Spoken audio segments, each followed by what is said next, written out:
Hey guys, what is up? So I just did this video with my friend Ameer Rosic, and I wanted to do an introduction to it because it's like drinking from a fire hose for 20 minutes. Watch the whole thing.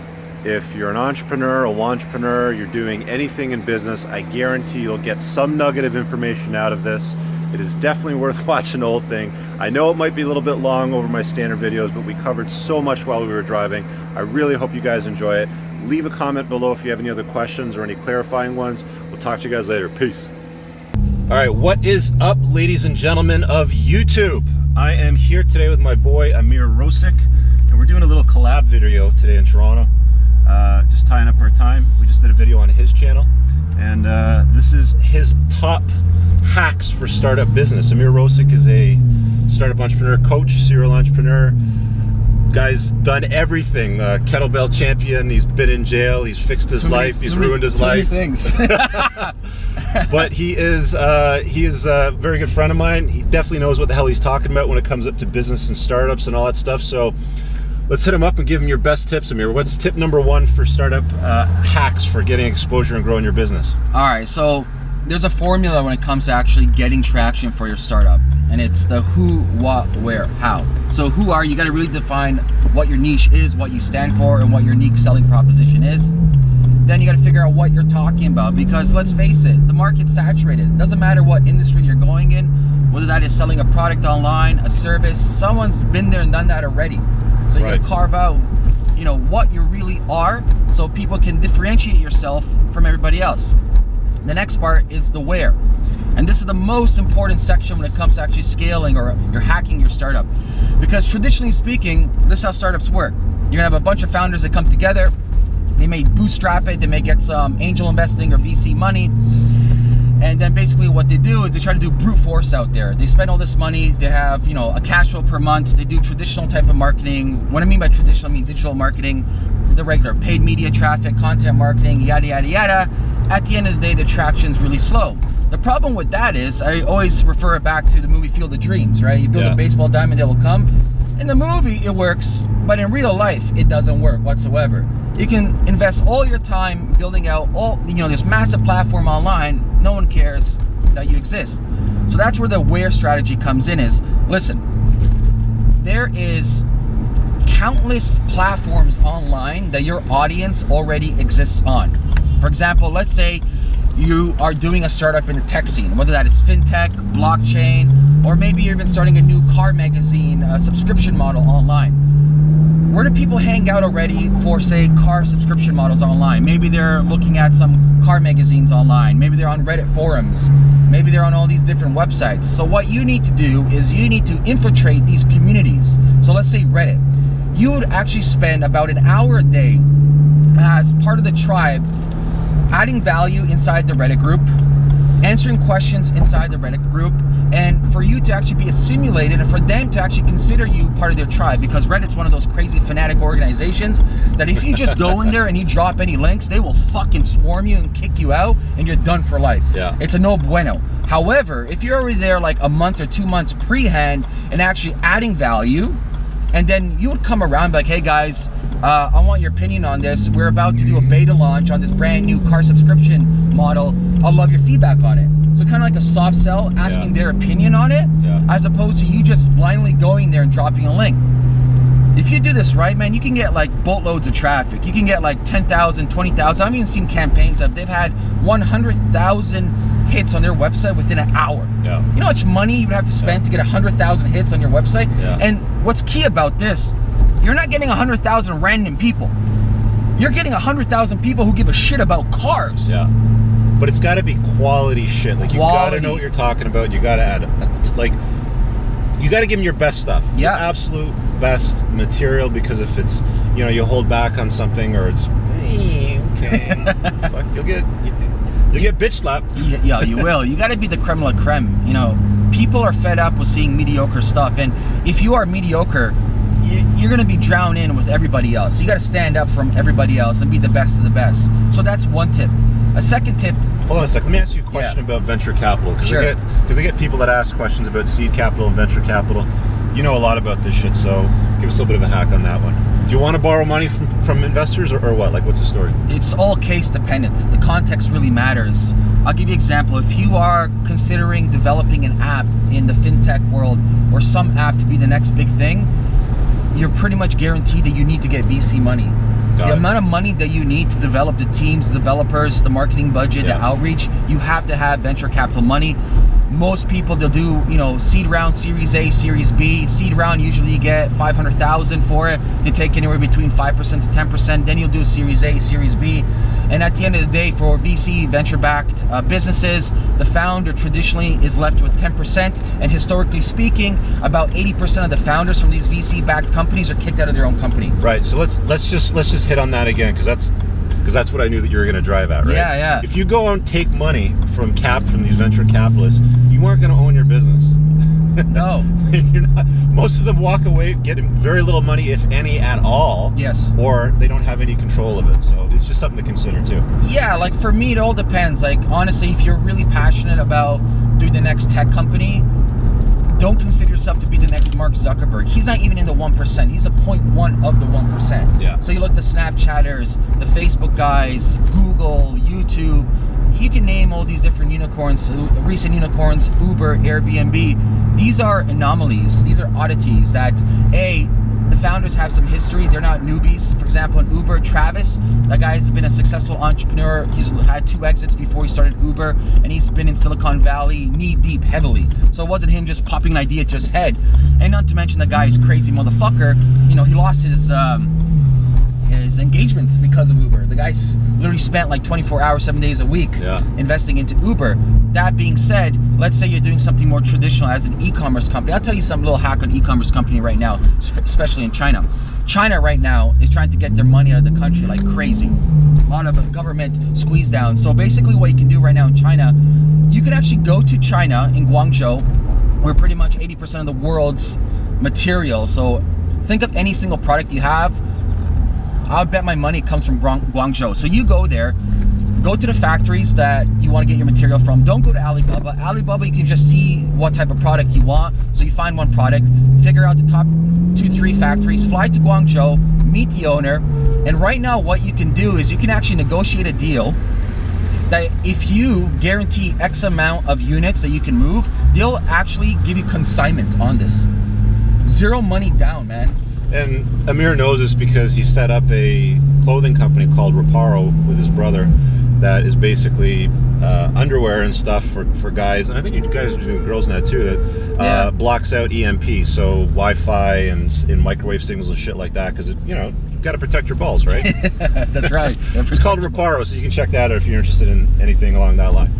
Yeah, so you can get that stuff on consignment, and pretty much what you do to kind of test out your model. So a lot of people for e-commerce, because it's the big rage right now, especially with Shopify just going IPO, I believe, for 150, is, people will go on Alibaba and you got a minimum order unit size. Let's say for like clothing, you're spending at least like 15K for minimum order size. That's worth it for you, or else the margins just suck. You might as well do drop shipping for less than 10%. And now you're spending 15K. You're going on your own website and you're like, oh shit, I'm just invested 15,000. I have no customers.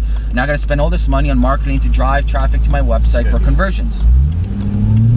On the other hand, if you go to China and you get a consignment deal for free, you can actually take that shipment, send it over to something called FBA, fulfilled by Amazon. Yeah. Don't even go on your own platform. Don't go on Shopify right away. Don't create your own WordPress site right away. Go on FBA. Send it over to anywhere. Send it to San Francisco, Buffalo, doesn't matter. There's a million FBA warehouses around the world. You send it over there. They take care of your logistics. They take care of the returns. And listen, everybody buys from Amazon. Right. And if you're in the FBA, that means you're under Amazon Prime, free shipping. So if you order over $25, your product's included in that. Now, this is where the beautiful part comes around.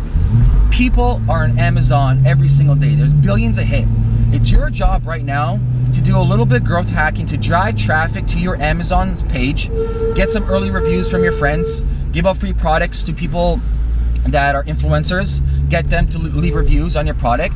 And get this, say if you have 20 sales in 1 week, next week you have 40 sales, the following week you have 100 sales, that is validating your idea. Yeah. You've pretty much, the only thing you invested in is A, going to China, B, making relationships with the actual owners of the factory, and C, investing your time driving traffic to your Amazon page. Yeah. Now, once you've checked all these out and your product is, or we call it the MVP, your minimal viable product, once it's validated, bro, you can now invest heavily. There's no guesstimating. People want it. It's on demand. Yeah. You know, Gene Schwartz, if not the world's best copywriter of all time, he states, it doesn't matter how good your product is, or, you know, can your product revolutionize the world?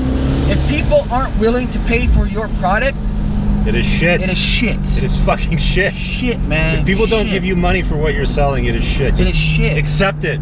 Beat it with a stick and bury it 6 feet under and get rid of the fucking business. That's right. People run these businesses for years that they don't make any money and they keep burning their cash. Well, that's another thing I wanted to touch on is a lot of times in e-commerce, most e-commerce pre-tax profit is pretty low because they go to Alibaba and they invest all this money, and if they're lucky, they get about 20%. They're like, that's the cap, 20%. And if you're thinking of growing 20% for e-commerce, once you're doing north of $1 million revenue, it's not that much, to tell you the truth. Right.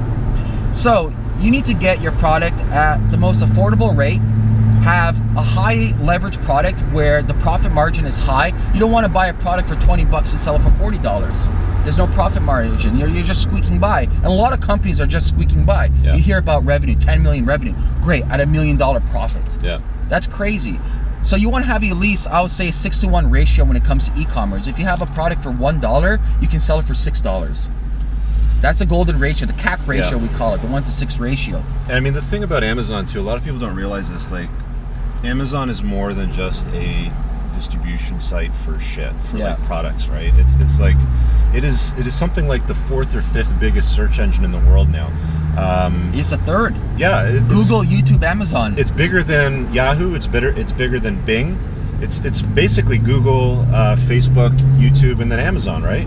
Yeah. And I mean, that's why I wrote a book and I put it on Amazon. That's why you wrote a book and you put it on Amazon, is because you want people to find you there and, you know, find the stuff that you're good at. So, you know, put your shit on Amazon if you're selling something. I don't understand people that sell it on Kijiji or Craigslist only, or on local, you know, distribution sites. I mean, like, you just covered it, right? It's the going back to the formula, the who, what, where, how. Too many people they skip the where formula and they just focus on their own platform, trying to build their own field of dreams. So no one gives a shit about your field of dreams. People care about Amazon. They're on there every single day. Which takes me to my third hack is, listen, paid traffic is very costly online. Content marketing, it's a long tail play. It's very tough to do.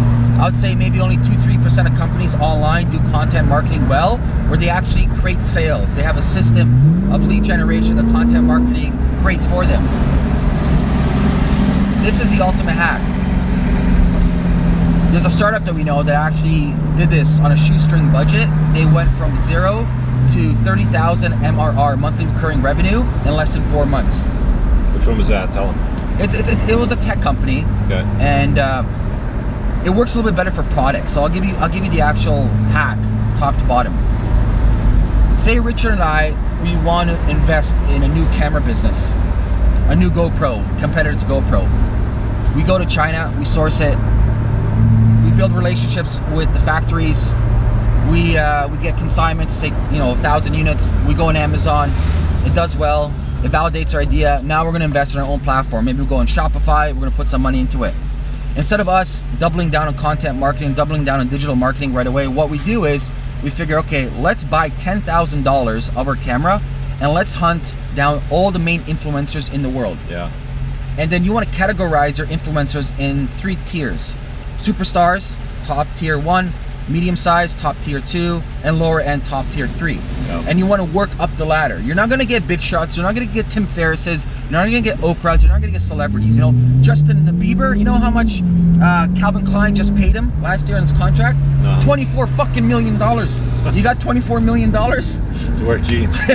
To wear jeans and underwear. You don't. Why? Because he's an influencer. He's got these Instagram followers and people look at his stuff on Twitter and YouTube. Kylie Jenner, one of the Kardashians, she has 30+ million people. She charges $250,000 a post. Yeah. Cash. An audience matters. If you can build an audience, it matters. Big time. Big time, man. So what you do is you work up the ladder. You go to top 3 influencers online. Like, who are are some DJs? Who are some photographers? Who are some bloggers that talk about media, that talk about photography, that talk about videography? Yeah. And basically what you do is like, listen, we have this brand new camera and we would love to give it to you, you know. Let's do an example, because I love speaking from example. Yeah. Casey Neistat. Oh yeah, yeah. Okay, I don't watch his vlogs, but I've seen a few of them, so I know his structure and why people watch them. But people mail him shit every day. Yeah. And he usually has a session if he's in New York opening up the mail, and he'll get cameras and food and clothing and all kinds of skateboards and electronic powered skateboards and all kinds of shit. People send it to him because he has a huge audience. So what you're talking about, like your rock stars, Casey Neistat, if you had a new type of camera, you'd want to send it to him and try to get him to open that shit on his show and maybe film some stuff on it or talk about it. That is exactly how you get picked up. Yeah, there's even like easier ways to do it. Like if you go, YouTube's the best for this. So if you go to YouTube and you type in product review, unboxing, quarterly, yeah, any of those 3 keywords like that, you'll get a boatloads of different people doing different things. And basically what you do, you find their contact information, whether off of YouTube or go to their website, and you just straight out email them. If they already have a mailing address, you mail them with a nice thank you card. And you can even take it up a notch. Our boy Jason Gaynor from Mastermind Talks, he did this. And this is if you want to stand above from everybody else. Traditionally, people send this big clunky Amazon box, yada, yada, yada. And you have like, you know, a simple like printed letter off your computer. I'm like, fuck, everybody does this. Now imagine this. Imagine you open up a card that has a video in it. Yeah. A video, man. You open it up and it's like, hey, it's Richard Ameer. Casey, we want to thank you so much, man. We love what you do. We've been following you for years. What we have over here is X, Y, and Z. I hope you enjoy it, man. If you have any further questions, by all means, give a reach out. And it's on fucking video. Yeah. Bro, who do you think he's going to remember? Us or some fucking printed card? Yeah, you got to stand out. I don't know who it was. I think it was Robert Kennedy or somebody that was talking about lumpy mail. Yeah, and lumpy mail, yeah. Everybody like opens up regular mail in their mailbox. It's standard boring shit. So you got to stand out from the noise in the crowd. It's like, you know, when you're driving down the street, it's like Mercedes, Mazda, Toyota, Nissan. Oh, look, there's a Ferrari, right? Yeah. You know, Ferrari stand out for a reason. You got to stand out. Well, Chet Holmes, you know, late great Chet Holmes, he did all the media marketing for Charlie Munger for his publishing companies, and one of his tactics, very simple, he talks about the Dream 100 list. So you want to write down the 100 people that you love to do business with. These are the top influencers. And basically what he did is he had the clunky mail. He would actually send out a cube, you know, what are those things called? Rubik's Cube. Rubik's Cubes, pens, whistles, like weird stuff that when it came in the mail, the people were like, what the hell is this? They had no choice but to open it up. Yeah. And he made it customized. He put their name on it, or he engraved something in it, and that opened up the bonds. That opened up a line of communication for him to further continue the conversation about, hey, listen, we have a product or service, and we'd love to get to know you and maybe do a joint venture deal with you. Absolutely. All right, so let's do one more tip and wrap it up. Yeah. So the last tip, guys, the absolute last tip when it comes to scaling online is this. It's about having systems. So we talked about the formula, the who, what, where, how. This is a system. We talked about going to China, going to Amazon. We talked about Reddit. We talked about influencers. Now you have to create this into a system. Don't just wake up every single day and do different things. You want to have a KPI. Yeah. So if you're going to concentrate, you concentrate on one thing. So if you're doing influencer outreach, you're not doing the Reddit thing. You're not doing anything else. You're spending full time on this. You're spending 18 hours a day, and you want to have a KPI. Every single week, you want to determine how many people did we contact? How many people did reply? How many people said yes? And you want to keep track of this, and you want to focus on a quarterly section. Yep. It takes time to do influencer marketing. It takes time to do, you know, Reddit marketing, Forbes marketing, entrepreneur.com marketing. You can't be here, you can't be there, you can't be all over the place. Bruce Lee has a saying, you know, simplicity is the key to brilliance. Yep. As well as he states, I don't fear a man who's practiced 10,000 kicks. I fear a man who's practiced one kick 10,000 times. Right. So focus on one, accomplish one, and move on to the next. It's all about the passion. All right, so that's my boy Ameer Rosic. I'm going to link to his channel. It's just Ameer Rosic on YouTube. He's got a ton of subscribers and some awesome content. He's very engaged with his audience, so if you watch a video and you ask him a question, he'll definitely respond to you. You can also follow him on Facebook. You on Snapchat too? Soon to be, yeah. All right. Instagram. Snap it, yeah. It's all out there, man. We'll put all the links below in the video. Thanks for checking it out. That's my boy Ameer. No doubt, man. All right. Pleasure. Talk to you guys later. Peace. Peace.